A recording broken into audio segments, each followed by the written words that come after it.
ಅಷ್ಟಮರೋಸಿಗೆ ಒಪ್ಪಿಸಿ ನಮ್ಮ ಅಷ್ಟೈಶ್ವರ್ಯವೆಲ್ಲವೂ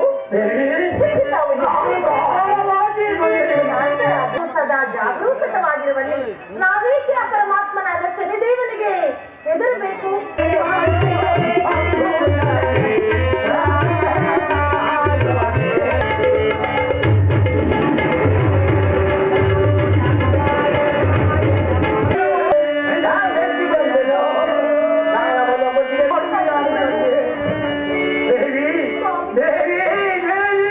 ಮಾತನ್ನು ಹೇಳುತ್ತೇನೆ.